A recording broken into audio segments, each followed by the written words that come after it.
It's become something of a joke that planning permission in the UK takes forever to attain.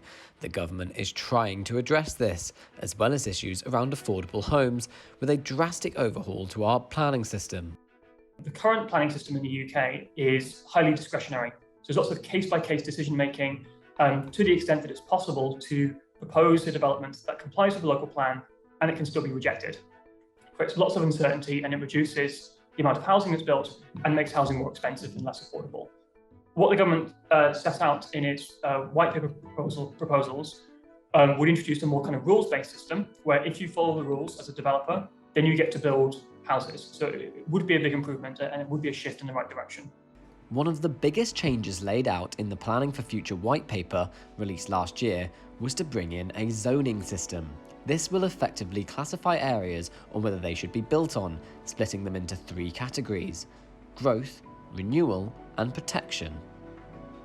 The zoning system as a whole is pretty welcome. It means that people are really going to understand what to expect in their local areas. I think there is a lot more to do though for the government to flesh out the detail behind it. So what does and doesn't count as each zone. And there is a job to do in terms of explaining to the public and to politicians at local government level, I think, around what protected in particular means.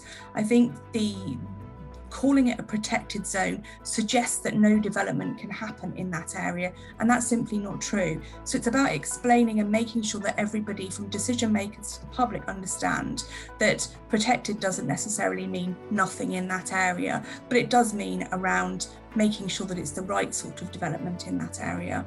There are concerns, however, that in streamlining the process, local people will have their say taken away. I think we also saw this in the Cheshire and Amersham by-election as well, that communities time and again are really concerned that they're not able to sufficiently influence where new housing development takes place in their area. Also, they're not able to sufficiently influence what kind of new housing is being built. A lot of local communities would support more housing development if it was providing affordable homes that people on average incomes in the area could afford, but too often that's not happening. The current way in which people have input into the planning process is very case by case, and it's very sort of localized and objection based. Right? So if new homes are proposed in your area, you're almost encouraged to sort of put up your hands and say, I hate this, I want to stop, I don't want housing to be built near me. And kind of what the government was proposing, and I think this is right in terms of housing outcomes, but also in terms of democracy as well, was to sort of front load a lot of that kind of discussion and consultation into the creation of a local plan.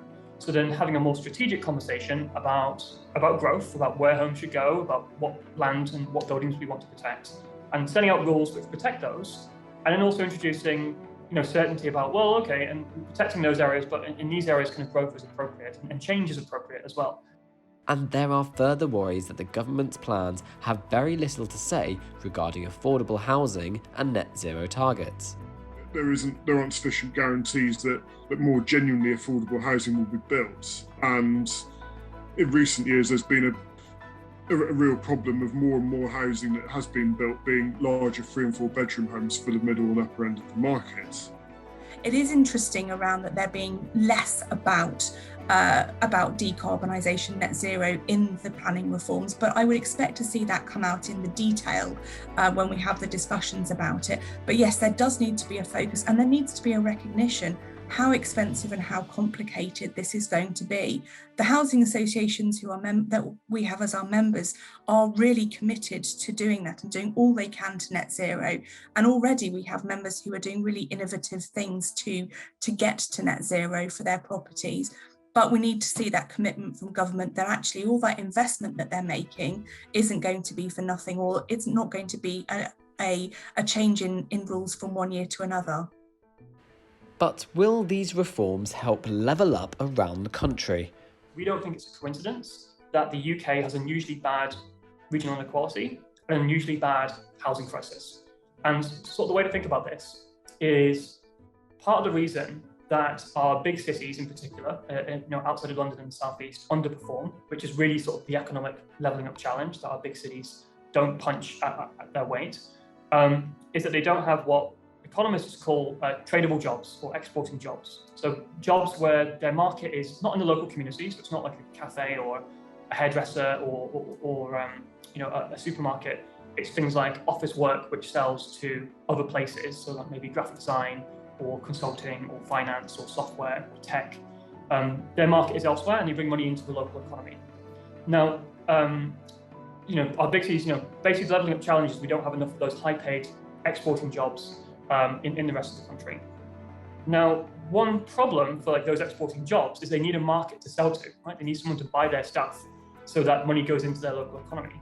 But in the southeast of England, the most prosperous parts of the UK, actually housing costs so badly suppress consumption that actually my money as a renter is going to my landlord instead of buying stuff from Manchester or buying stuff from Glasgow or Newcastle. And if housing was much cheaper in the southeast of England, in London, money would flow not to my landlord or to a landowner, it would flow instead to other parts of the productive economy elsewhere in the UK. So what it would do is it would both increase consumption and incomes after housing costs in the southeast of England, and it would also increase production and incomes before housing costs in the rest of England. But even if there are details yet to be released, this may prove to be a step in the right direction. I think there is a real opportunity for the government here with these planning reforms to look at how they level up, but levelling up as across the country, not necessarily in particular areas. And we really want to see housing associations being at the forefront of the levelling up agenda. Our members are doing huge amounts of work already in terms of skill and the economy, so that their residents and their customers are really well based. So I think for us, our message would be, Mr. Gove, come and talk to housing associations about what we can do to level up communities, because we're doing it already, and I'm sure we can help push it forward.